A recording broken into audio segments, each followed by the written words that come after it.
Aloha, I am Richard Melendez, and this is The Thought Balloon on ThinkTech Hawaii. The Thought Balloon is where I share reviews and discuss all things related to comic books and graphic novels. Last time, I spoke of Ragnarok, a comic series that follows the journeys of Thor after the twilight of the gods, as he made his way across a post-apocalyptic landscape. Today, I'm going to continue on that theme as I take a look at a couple of series set in the near future after some sort of world-changing tragedy. Americatown is a new series published by Boom Studios. It takes place in a near-future world where there's apparently been some sort of economic collapse.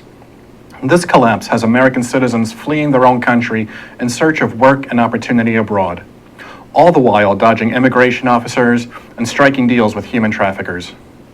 It's a fascinating twist on current events, where we too often see immigrants to the United States vilified and looked down upon. Now, the shoe is on the other foot, and the reader is forced to look at this complicated situation through a different lens, with us Americans as the downtrodden immigrant trying to make a new life in a district of Buenos Aires known as, you guessed it, Americatown. Americatown is butt up against Little India, Chinatown, and Little Persia, and it is here that we get to see what our undocumented protagonists have to confront in a country that doesn't really want them there, while struggling with limited resources and cultural differences.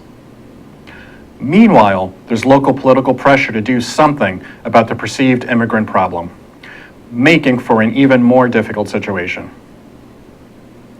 Americatown provides us with thought-provoking human drama heavily influenced by current events.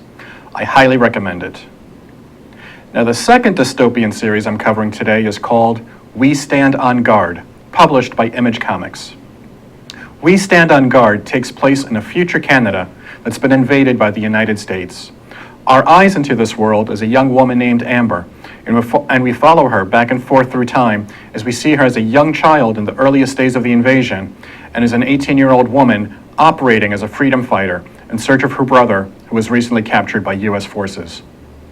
While she and her newfound allies make their way across the snowy tundra, they play guerrilla tactics against deadly robotic drones and enemy combatants. It's another twist on current events where we see the United States at war with another. But instead of being a strange foreign culture that's easy to distort and hate, the country that's been invaded is very much like us. Meanwhile, it's the US that appears to be the bad guy. We Stand on Guard gives us a peek into the very likely future of warfare, including drone combat and enhanced interrogation techniques that utilize virtual reality. Meanwhile, we get a sort of history lesson in reverse as we learn how the status quo came to be. We Stand on Guard and Americatown both show us possible futures by turning a dark mirror upon our present and past. But these are only two recent comic series about dystopian futures. There's also Starve, which is a satirical look at a future that's overrun by a combination of foodie culture, income inequality, and reality television. There's Bitch Planet, that's a twisted feminist send-up of prison exploitation films set in the distant future. And Invisible Republic, which has been described as Blade Runner meets Breaking Bad. And that's just the tip of the iceberg. Dystopian science fiction is definitely a trend in comics these days. And why is that? Why is it that we're seeing a rise in these sorts of bleak stories of our future? Well, I think that's fairly easy to answer. It's what's on our mind. It's what has us preoccupied and anxious. During the 1980s, at the height of the Cold War, I remember a surge of films that placed us in chaotic, barbaric wastelands ravaged by nuclear war.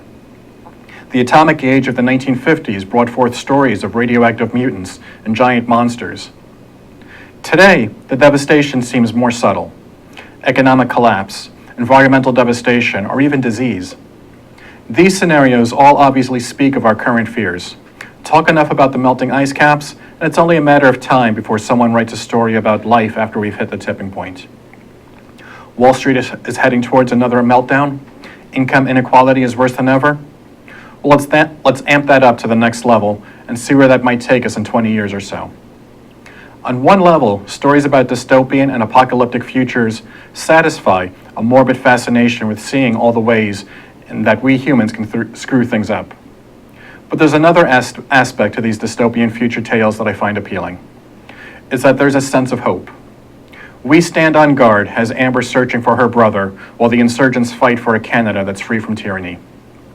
In Americatown, our protagonists just want a better life for themselves and will travel thousands of miles and make insane sacrifices to get there. However bleak things look, these characters are holding on to something. Within their fractured worlds, there remains a glimmer of hope. Something that reminds us that no matter how bad things look, there's always something worth fighting for. And that's a mantra I think we can live by even in our own present.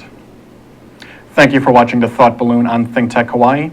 I'm Richard Melendez. Until next time.